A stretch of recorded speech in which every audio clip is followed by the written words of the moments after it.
Welcome to a special edition of the CJ Werleman Show. I'm your host, CJ Werleman. Thank you for joining us. But first, a quick reminder to click the subscribe button below so you never miss a single episode. Now let's get into it. The Hindu fascist propaganda film The Kashmir Files, which tells of a mythical Hindu genocide in the disputed territory, has unleashed a wave of hatred against Muslims in India and Kashmir. Regular viewers of this program will recall how we unpacked and debunked the many lies and false narratives contained within this genocide-inciting film.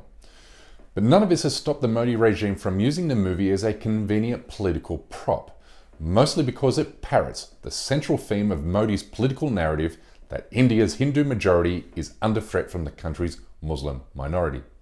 Now, what I have for you is an idea for a new film script, The Gujarat Files, which would narrate the story of the anti-Muslim pogrom that took place in the Indian state of Gujarat in 2002 when Narendra Modi was its chief minister. But yes, I know what you're thinking. There's just no way on God's green earth the Hindu fascist Modi regime would allow the filming, let alone screening, in Indian cinemas of a movie titled The Gujarat Files, given it would expose Modi's direct role in the genocide. Well, here's the good news. I don't live in India, so I'm going to present an outline for a Gujarat Files movie in two parts. First, evidence of Modi's hands in the anti-Muslim genocide, and then secondly, a screenplay that gives visuals to the evidence. But let's start with a basic comparative fact that would set the Gujarat Files apart from the Kashmir Files. That whereas only 89 Hindus were killed in Kashmir during a 30-year period spanning 1989 to 2021, according to Srinagar Police Headquarters, there were more than 2,000 Muslims hacked and burnt to death in Gujarat during a single 3-day period in 2002. The violence erupted after a train caught fire in Godhra on 27 February of that year, causing the deaths of 58 Hindu pilgrims.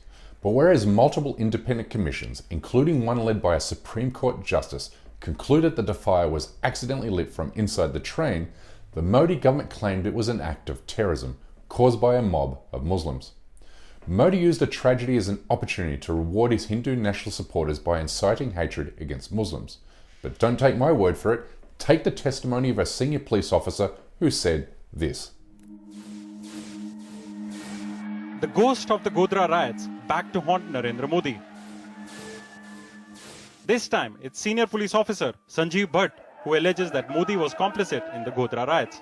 In an affidavit filed in the Supreme Court, Bhatt says that he was present at the crucial law and order meeting chaired by Modi, held on 27th of February. In this meeting, he claims Modi told his officers, this time the situation warranted that the Muslims be taught a lesson to ensure that such incidents do not recur ever again. The chief minister expressed the view that the emotions were running very high amongst the Hindus and it was imperative that they be allowed to vent out their anger. Now watch Babu Patel, who was not only the local head of far-right Hindu organisation Bajrang Dal at the time, but also charged with being a central actor in organising the violence against Muslims during those bloody days. Gujarat में नरेंद्र भाई ने किया है वो कोई नहीं कर सकता। यदि नरेंद्र भाई का साथ नहीं होता कि उसका प्रतिकार दे भी नहीं सकते, क्योंकि पुलिस सामने खड़ी थी, देखती थी, सब कुछ होता था, मगर पुलिस ने मुंह बंद और आंख बंद कर दी थी। एक ही नाका था, दरवाजा एक ही है, जैसे सोसाइटी का एक ही नाका है, फिर अब पूरा पार्टियां शुरू होता है, मुसलमान लोग शुरू होते हैं। उनको रोकना था तो पुलिस वहां पे 50 साइड खड़ी थी, तो भाई हमको रोक ले। What he said is clear, that the violence wouldn't have happened without Modi's leadership and the complicity of Gujarat State Police, which operated under Modi's direct control. रात को आए ना साहब, उन्होंने बोला एक जगह इतना बड़ा हो जाएगा तो मेरा भी तकलीफ होगा। उन्होंने उठा के सब अहमदाबाद में फिरवा दी, सब सिविल में लेके अलग अलग जगह से पोस्टमार्टम किया कि वहां से बताई, वहां से बताई, वहां से बताई, और उनको करना पड़ा। कोई का उन्होंने फिर ऑर्डर नहीं किया, कुछ भी नहीं हुआ।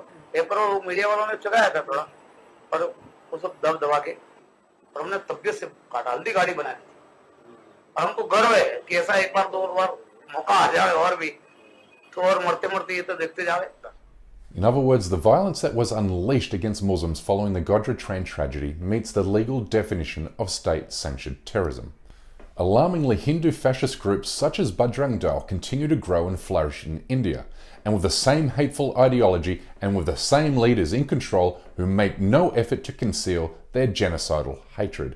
The BJP has served as the political arm of a hardcore Hindu nationalist paramilitary group, the RSS. And I know that I've just thrown a lot of letters at you there, but if there is one thing that I'd really like you to know about the RSS, and by extension, Modi's party, it is this.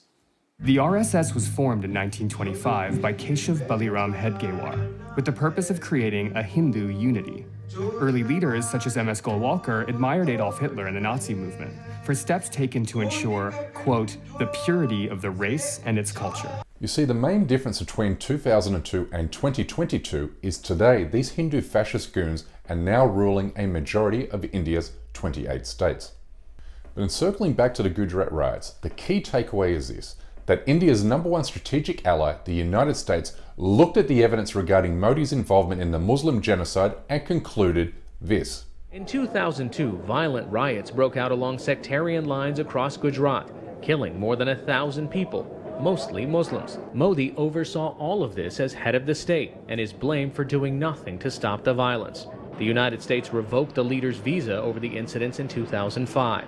Washington Post columnist Rana Ayub recently published her findings into the Gujarat riots after conducting an 8-month-long undercover investigation while impersonating a filmmaker from the American Film Conservatory.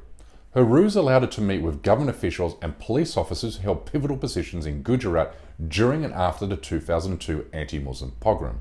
The transcripts from her conversations with these figures revealed the complicity of the state and Narendra Modi in crimes against humanity. Rana's findings would form the backbone of any film that accurately portrays the Gujarat riots.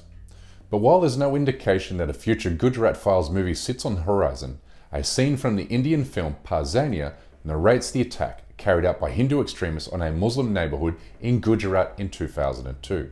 What you're about to see is what a would-be Gujarat Files movie would look like were it to report the horrific events honestly and accurately. Video 7.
You just witnessed a sample of the horror unfolding against Muslims under the rule of now Prime Minister Narendra Modi.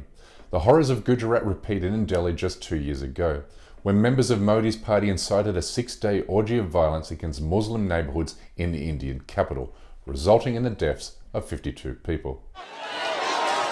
Fear. As tensions remain high in Delhi. The national capital, a battleground. Violent clashes between Hindus and Muslims have rocked the city for days. Entire neighbourhoods ripped apart as mobs roam the streets. The riots have been centred in the northeast of the city, in largely Muslim neighbourhoods. This mosque was set alight. The charred remains lay scattered. Clearly, the Gujarat Files is a movie India and the rest of the world must see, because change, accountability and justice is impossible without people first having awareness about the gravity of the situation. And the situation right now is this: Narendra Modi has pushed 200 million Muslims to the brink of genocide. Come on Hollywood, let's do this. Anyway, that's a wrap. Thank you for watching this special edition of the CJ Wellerman Show. Please like and subscribe to this channel and help spread the word with your friends and family on Facebook, Twitter and Instagram. And we kindly ask you please support this endeavor by becoming a member of this program at patreon.com/CJ Wellerman.